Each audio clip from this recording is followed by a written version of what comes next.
Hello, everyone. Tracy here, your resident business rebel, and you're listening to Digital Business Your Way podcast, the show that lets true stories and insider secrets of online entrepreneur life unfold.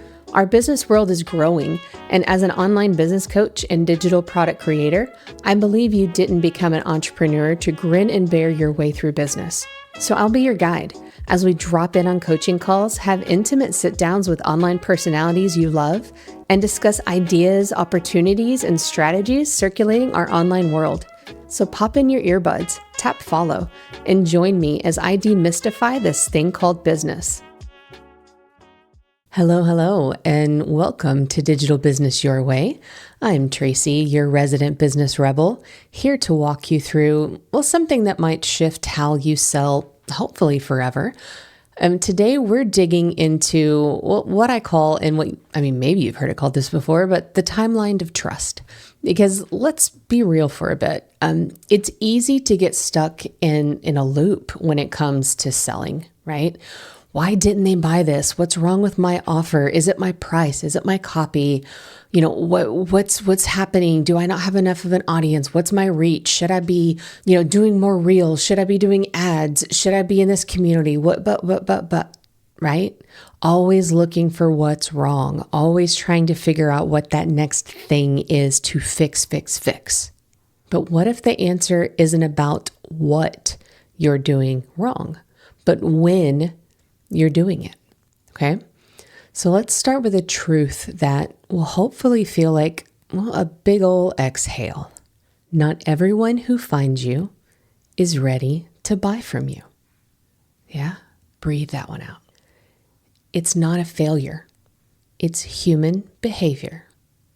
Human behavior that we do not control.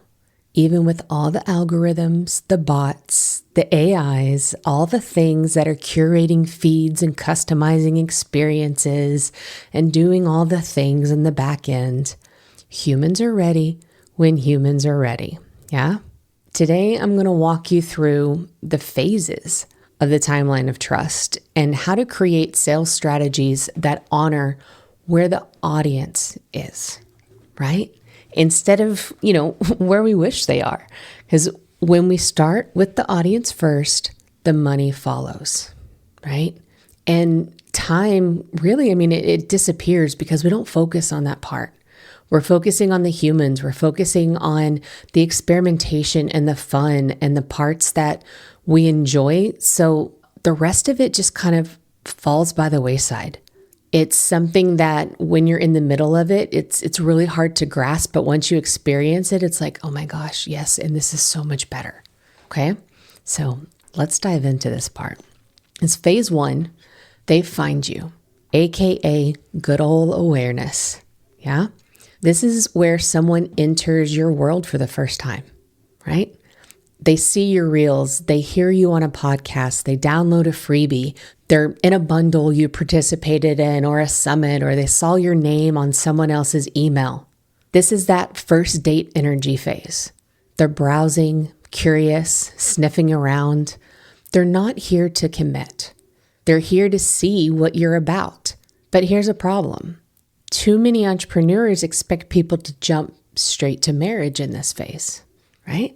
That's why we often talk about that whole coffee date kind of energy. They find you on a Tuesday and you're like, here's my 5K program, want in? And they ghost.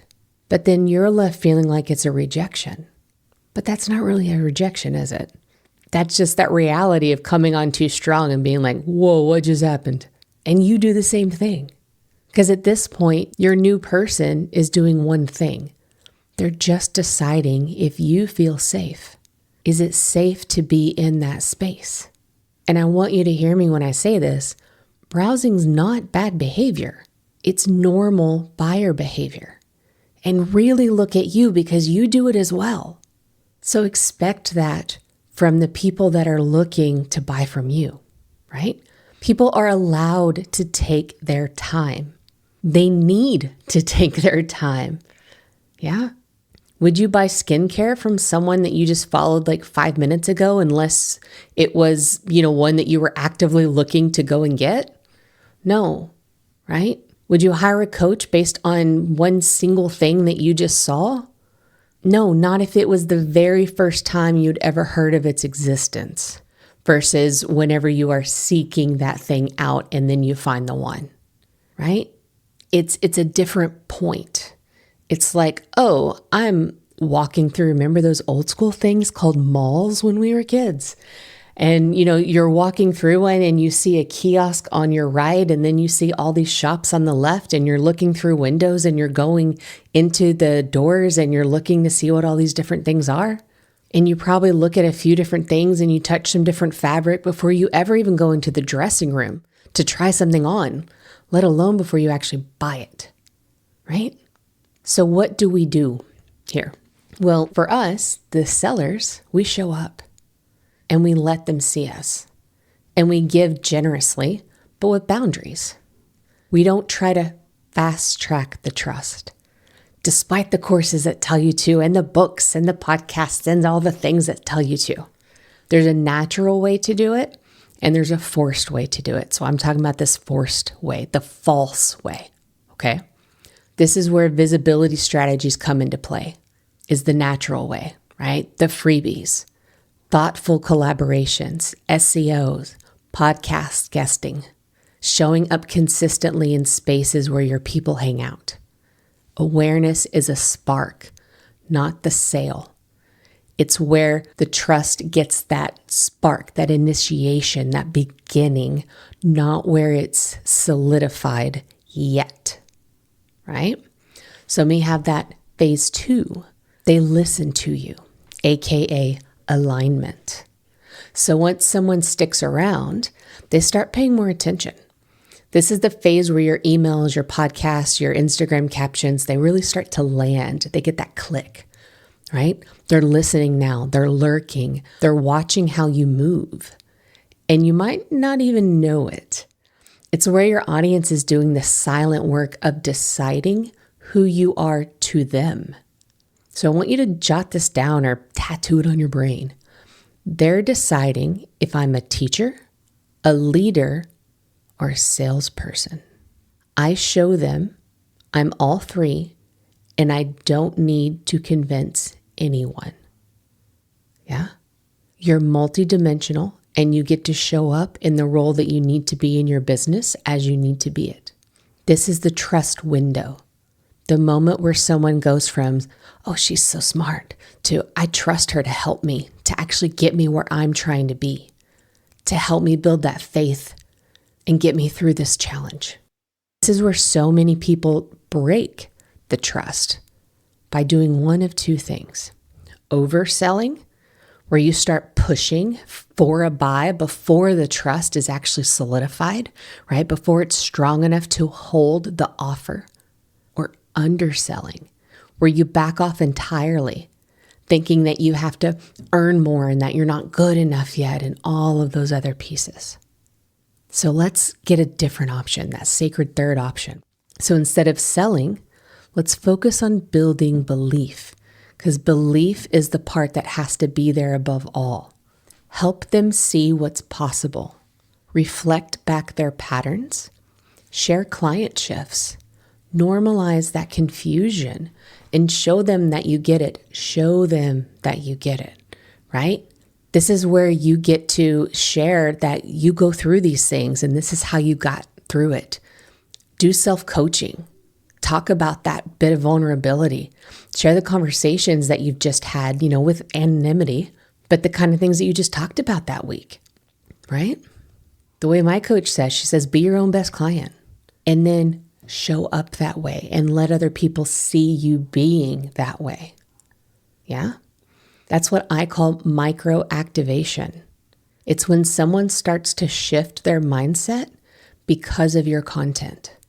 When your voice becomes a grounding presence, when they start to believe change is possible because you showed up. That's when activation happens. Then we get to walk through that threshold into phase 3. They say yes, aka activation. This is the moment when someone moves from thinking to taking action, from maybe to, yeah, let's go. But here's the key. This moment is not created by urgency or gimmicks. Because again, that goes back to breaking it. That's those overselling pieces. When people thought, oh gosh, I was here, but no, this feels like an earthquake. The floor's cracking underneath me. Let's get out. This is unsafe, right? Instead, it's created by alignment, which I know it's a word that can be a bit overused in our space. But let's say this again. The best sales don't come from pressure. They come from timing that matches the trust of the audience. Yeah? So appropriate urgency can work, like limited spaces, exclusivity, those kinds of pieces, right? But the question is, does it align with how you want to sell and the feeling that you want in your community? Okay? Because it's not about selling from fear. It's never about selling from shame. And we don't get anybody into that scarcity space, right? We're not faking things. We're inviting. We create our community every single time we show up. We are giving people a taste of what it's like to work with us. So do you want to leave them with feelings of scarcity, shame, and fear with that's how it is to work with you? Or do you want them to feel like they're stepping into a new calibration? They're getting invitations, that they're going into boldness and into freedom, right? So you calibrate your calls to action to match where someone is on that trust timeline. And you do those at all the stages. So if someone is still in phase 1, they're in that awareness, you offer them a free resource or invite them to an email list. If they're in alignment, phase 2, then you show them how your offer connects to what they've already been thinking about, right? And if it's the phase 3, that activation, then you hold the door open and you say, I'd love to walk with you. And here's what walking with you looks like. So you have something available to people at every single phase, right? That's why you build all of these pieces. And there's a constant flow and influx. These things don't stop and start, but they happen simultaneously because people are coming to you at all levels all the time, right? It's not an isolation. If you don't want the pressure clients, you want prepared clients.